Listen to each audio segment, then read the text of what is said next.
नमस्ते। नमस्ते साथियों, जय हिंद। और आज हम लोग बात करेंगे शिक्षक बहाली के मुद्दे पर। और आप सबको पता है कि तीसरे फेज की बहाली को लेकर जो फॉर्म अप्लाई करना है उसकी अंतिम तिथि जो है 26 तारीख, यानी कल अंतिम तारीख है। और इसके लिए लगभग दो तीन प्रमुख विषय जिसको लेकर लगातार घमासान मचा है। और उसके लिए एक और प्रयास हम करने जा रहे हैं। अपने साथियों के साथ हम प्रयास करेंगे बिहार के दोनों डिप्टी सीएम के साथ मुलाकात करने की, कि मुलाकात अगर हो जाती है तो निश्चित रूप से कुछ न कुछ बात बनेगी। लेकिन आपको याद होगा कि इसके पहले भी हम 2 बार मुलाकात कर चुके हैं, 14 फरवरी बसंत पंचमी के दिन और 19 फरवरी के दिन। और उसके बाद लगातार परसों मीटिंग बुलाए थे। कल भी कुछ साथी गए थे बीजेपी कार्यालय, जो बीजेपी पटना मुख्यालय है, वहाँ भी गए थे और मुलाकात भी किए थे। जो आवेदन है सम्राट चौधरी, जो बिहार के डिप्टी सीएम है, उनको दिया गया है। और 2 प्रमुख मुद्दे जिसके लिए एसटीटी अपियरिंग और 10 वर्ष की छूट, उम्र संबंधी जो छूट है, एज रिलैक्सेशन, उसको लेकर एक डिमांड है सरकार से कि सरकार अगर इन सारे विषयों पर अगर सुनती है तो निश्चित रूप से काम होना चाहिए था। परंतु अभी तक जो लगातार 1.5-2 महीने से जो घमासान मचा है, पहले से मांग हो रही है। और आप सबको पता है कि एसटीटी अपियरिंग की परीक्षाएं, संभावित परीक्षा जिसकी तिथि अभी घोषित नहीं हुई है, लेकिन संभावित है कि वो मार्च में उसकी होनी है। और बीपीएससी ट्री यानी तीसरे फेज की बहाली की प्रक्रिया के संदर्भ में भी परीक्षा जो होनी है वो मार्च में आयोजित होनी है। तो अगर आप एक मौका अगर दे देते एसटीटी अपियरिंग वाले को, सीटेट अपियरिंग वाले को तो मौका मिल गया, उनका रिजल्ट आ गया, लेकिन कुछ समस्याएं वहाँ भी थी कि कट ऑफ मार्क्स को लेकर जो रोल नंबर अप्लाई होगा या वहाँ पर सर्टिफिकेट नंबर और डेट ऑफ इशू, इसको लेकर कम से कम 15-20 दिन के बाद डिजी लॉकर पर वो सर्टिफिकेट नंबर आता है, तभी आप अप्लाई कर सकते हैं। लेकिन इसके लिए जो बातें थी, जो प्रथम फेज की बहाली में भी सीटेट अपियरिंग को लेकर, एसटीटी अपियरिंग को लेकर सभी लोगों को मौका मिला।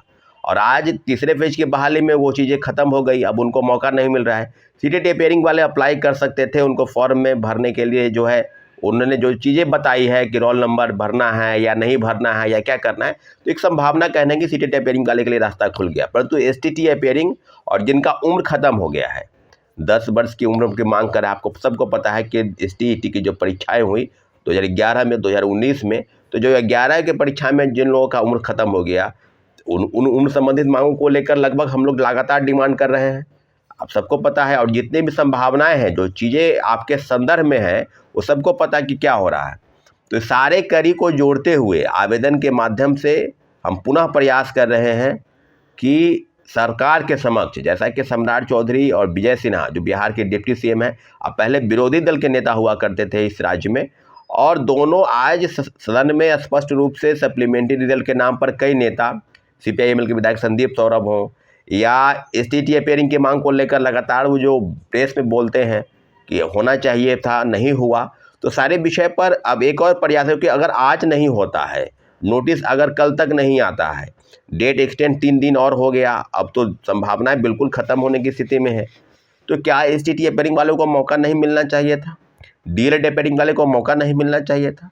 तो क्योंकि सरकार अगर अप्लाई करवा रही है फॉर्म, अगर सरकार आवेदन लेती है, तो उसकी एक संभावना होनी चाहिए, उसका एक प्रयास होना चाहिए कि अधिक से अधिक लोग किसी भी नौकरी में आवेदन कर सके, अप्लाई कर सके। क्या कि जो बिहार में शिक्षकों की जो स्थिति है वो आप सभी जानते हैं। और जो बहाली है, लगभग 3 महीने में लगभग 2 लाख शिक्षकों की बहाली हो चुकी है। और ये तीसरे फेज की बहाली पुनः चालू हुई है, जिसमें 87,000 से ज़्यादा पद इसमें रिक्त है और वैकेंसी के तहत वो अप्लाई कर रहे हैं। आज इस विषय पर और सप्लीमेंट्री रिजल्ट के नाम पर जो परसों हम लोग बैठक किए थे, 3 प्रमुख बिंदु, सप्लीमेंट्री रिजल्ट, टीआरई-2 के लेकर और एसटीटी अपियरिंग और उम्र की छूट, जो 10 वर्ष की उम्र की छूट की मांग है, सभी को लेकर बैठक बुलाए थे। और काफ़ी संख्या में साथी आए थे। सभी लोगों ने सप्लीमेंट्री रिजल्ट के लिए जो राय बनी है कि उसमें एक याचिका दायर किया जाए कोर्ट की तरफ से, कोर्ट में, माननीय उच्च न्यायालय में एक याचिका दायर किया जाए। तो उसके लिए एक अलग से बैठक हम लोग सिर्फ सप्लीमेंट्री रिजल्ट टीआरई-2 के लिए बुलाएंगे। और उसकी भी बैठक की घोषणा हम कल या परसों तक कर देंगे, क्योंकि बहुत जल्द ही टीआरई-2 की जो संभावना थी कि 14,700 पदों पर सिर्फ मल्टीपल रिजल्ट, जैसा कि चेयरमैन बीपीएससी जो अब रिटायर हो गए हैं, श्री अतुल प्रसाद जी स्पष्ट बोलते थे कि सप्लीमेंट्री रिजल्ट को लेकर 3 तरह की संभावनाएं, drop out student, multiple result student और जो फर्जीवाड़े हैं, उनको लेकर जो सीटें खाली होगी उसके लिए हम पूरक परिणाम, और 1 से ज़्यादा पूरक परिणाम निकालेंगे।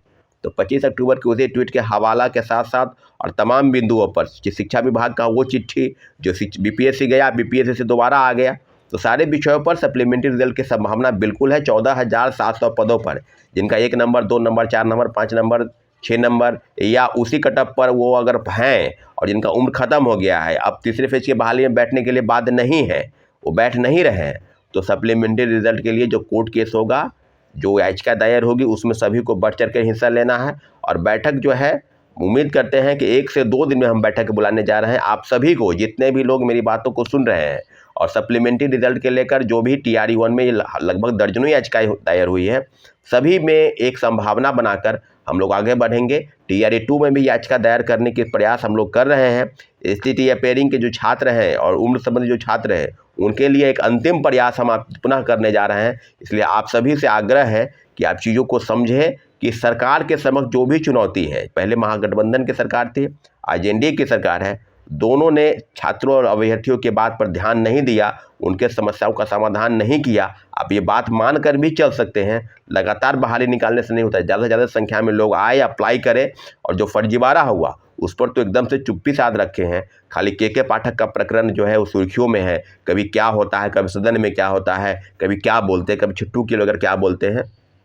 लेकिन इतना ज़रूर है कि एक बार प्रयास हम कर रहे हैं और सप्लीमेंट्री रिजल्ट के लिए जो बैठक बुलाई जाए उसमें अधिक से अधिक संख्या में आप लोग शामिल हो। ठीक है साथियों, जय हिंद, जय भारत।